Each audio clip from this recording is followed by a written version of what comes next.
მოგესალმებით მთელ საქართველოს, ასევე მივესალმები ყველა პატიმრის ოჯახს.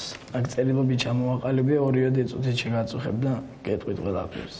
2011 წელს დამაპატიმრეს კოხთა კოდუამ სამეგრელოს ზემოსვანეთის სამხარეოს ოფიცერმა ჩამიგდო ნარკოტიკული ნივთიერება გეროინი. რაზედაც გამასამართლეს 3 წლით თავისუფლების აღკვეთა 6 წელი პირობით და 5000 ლარი ჯარიმა.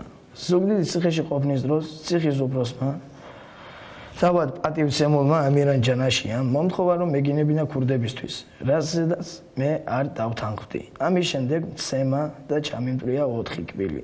მცემდა ყოველ დღე 1 წლის განმავლობაში, რაც იქ მაფურთხებდა სახეში, მაყრიდა კამერის ნაგავს, მახევდა ტანსაცმელს, რაც იქ ახალი ამბავი არ იყო. ასევე უსწორდებოდნენ სხვა პატიმრებსაც, ლაბახუა ზურაბის, ჯიქია სერგოს, ხასია გოდერძის, მურმან კალანდია კი შემოაკვდა ცემაში.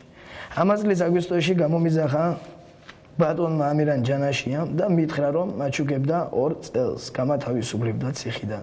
რის სანაცვლოდაც მე უნდა მომეწყო პროვოკაციები პირადად ირაკლი ალასანიას წინააღმდეგ. ზუგდიდში ყოფნის დროს დამიკავშირდა ჯანაშია და მომთხოვა რატომ არ ვასრულებდი მათ დავალებას.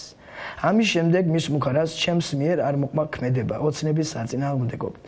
გამიტაცა ჯანაშიამ ახალ სოფელში მომაყენა ფიზიკური შეურაცხყოფა და დამემუქრა სიკვდილით. მითხრა რომ მომკლავდა სოფელ ხურჩაში და დააბრალებდა აფხაზურ მხარეს. მეორე ღამით პოლიციის თანამშრომელმა გურიკა ღურწკაიამ მოწმეების თანდასრებით გაიმეორა მუქარა და 3ჯერ მესროლა ფეხებში ტყვია. ასევე მთხოვდნენ არჩევნებში ნაციონალური მოძრაობის სასარგებლოდ მიმეყვანა არანაკლებ 200 კაცი. არჩევნების დღეს უნდა გამომეყვანა. ეხლაც მემუქრებიან მე და ჩემს ოჯახს. ამიტომ ვერ შევძილი პირდაპირ ეთერში გამოსვლა და თუ მაინც ვიქენი გაშიფრული და ჩემი ოჯახის რომელიმე წევრს ან თვითონ მე შემემთხვევა რაიმე საფრთხე, მთელი პასუხისმგებლობა ეკისრება ჩემს მიერ დასახელებულ ზემოთ აღნიშნულ პირებს. უკაცრავად მე ჩაგეკითხებით ეს მუქარები დღემდე გრძელდება? დღემდე გრძელდება 1 საათის უკანაც დამირეკეს. 1 საათის უკან დღემდე გრძელდება. მე მუქრებიან რომ სახს აგიფეთქებთ, შენ მოკლავთ, მიწიდან ამოგთხრით, მაინც მოგძებნითო, მეუბნება.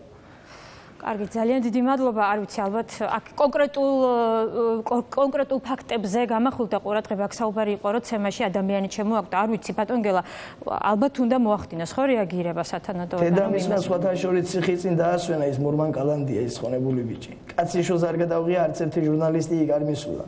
იდგნენ თანამშრომლები გარეთ და ჩემი მთელი საზმაკაცო იდგა მე-4 სკოლის წინ, ციხის წინ, ახლოს არავის არ უშვებდნენ, იდგა 5 კაცი. ბოდიში ჩაგეკითხებით, როდის მოხდა ეს აბა? ნოემბრის თვეში მოკლეს მურმან კალანდია, მერე ჩასვეს ეტაპის მანქანაში და დედამის უთხრეს რომ ქუთაისში რეზბანიცაზე გადაყავდათ. კრიჩი მიიყვანეს პატივცემულ დიმიტრი იმასთან, რა ქვია, ჭიჭონაიას და მკვლელი დეისაძე ვარო ასე იზაღდა და ტუალეტში ამწყობდა იქ პატიმრებს. სახეში აფურთხება და ნაგავს აყრიდა, ჩაუყვანეს იმას იქ მკვდარი და მე არ ვიცი რა გააფორმეს, ქედაასვენეს ეგერის გაჭირვებული ბიჭი. ჩასაგებია, აქ კიდევ სხვა ფაქტებზე იქნა საუბარი. ძალიან დიდი მადლობა იმისთვის რომ მიიღეთ მონაწილეობა გადაცემაში, რადგანაც თქვენ თვითონვე ითხოვეთ, რომ თქვენი უსაფრთხოებიდან გამომდინარე ესეთი ფორმატი აგერჩიათ, ჩვენ ვალდებული ვიყავით ეს ფორმატი დაგვეცა.